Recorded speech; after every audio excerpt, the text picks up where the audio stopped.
Chuck Schumer is digging in on tax hikes. House Republicans trying to punt on spending cuts, or at least delay them.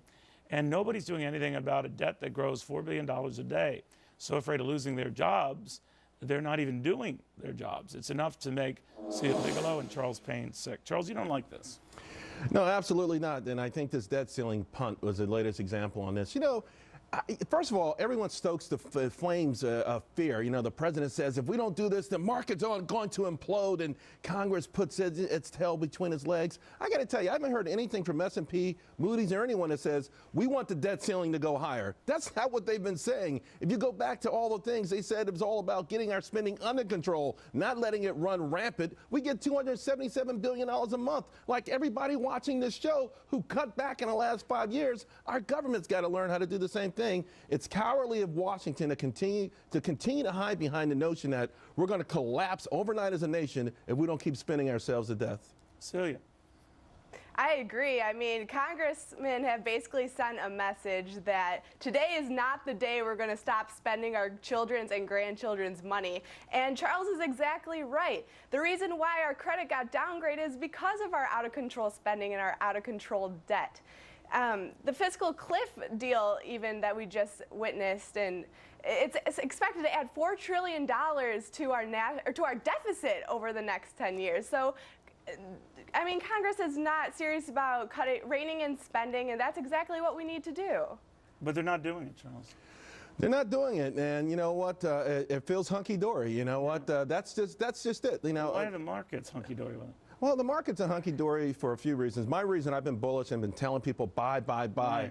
The global economy, first and foremost. That's why markets went up. That's why they will continue to go up. Global peace, valuations. I mean, all of these things play a role in the market that has nothing to do with the domestic economy. Wall Street is happy about Washington's stalemate. They know we've got a ticking time bomb with the debt situation, but they know it won't blow in 2013. You know, see, I think also Wall Street likes government help. It's good for them. Well, money gushing into the system is great. I mean, listen, Japan said we're going to crank up the printing presses, and guess what the hottest country in the world is? Japan. Yeah. Absolutely. Wall Street loves it. Wall Street, very short-sighted. They're really worried about how much money they're going to make tomorrow. But everyone knows, Washington, Wall Street, everyone watching this show knows that we do have a ticking time bomb. The fact of the matter is we can all stick our heads in the sand and just wait for it to blow. But that's not essentially what I thought we elected leaders for. So what do you see happening?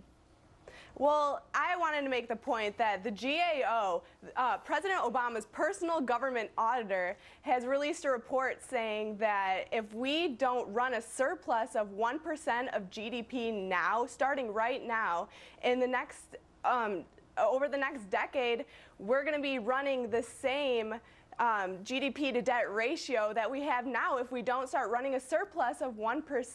That's the only way we're going to see the same debt to GDP ratio we have now. So when the president's personal auditor of the government is saying that we have a spending problem, I think we do.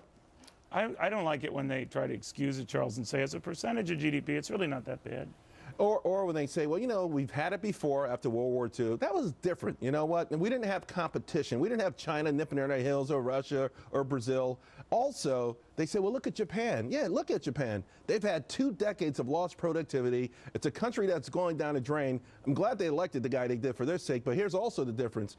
In Japan, the citizens and the companies, they own 90% of the debt. It's not China that owns all the debt of Japan, or the Fed printing up fake money every day. So it's a difference. It's the people that actually believe in what they're doing and they put their money where their mouths are, they're not going to ask for their money back overnight. But even with that being the case, we still see how detrimental it's been to Japan, because 20 years ago, we thought they were going to rule the world. Celia, what's going to happen with all these tax hikes? Because apparently more to come. Well, taxing our nation's job creators isn't certainly going to create more jobs, and these are the jobs that my generation is going to need to be able to pay down this debt in the future. My generation is going to be spending our prime years paying massive taxes to pay down this debt, or to pay towards entitlement and interest payments alone. So taxing our nation's job creators isn't going to solve anything. And the irony is Barack Obama got that young vote overwhelmingly. Overwhelmingly. I mean, he was able to say, listen, it's a good thing that you stay in your mother's basement until you're 27 years old. Listen, you can convince someone that's a good thing. Ask him at 27 when they're out there for the first time hitting the bricks, like, any job experience? No. What experience do you have? Well, I was in the basement for a while. I can. Mother. Right. I mean, listen, we're becoming a welfare society. They're calling out our natural instincts and the natural DNA of this country, the greatness of it. And it sounds great and it sells well to young people. Ultimately, though, it's not a gift, it's a curse. Wow. All right, Charles, thank you very much. Celia, thank you.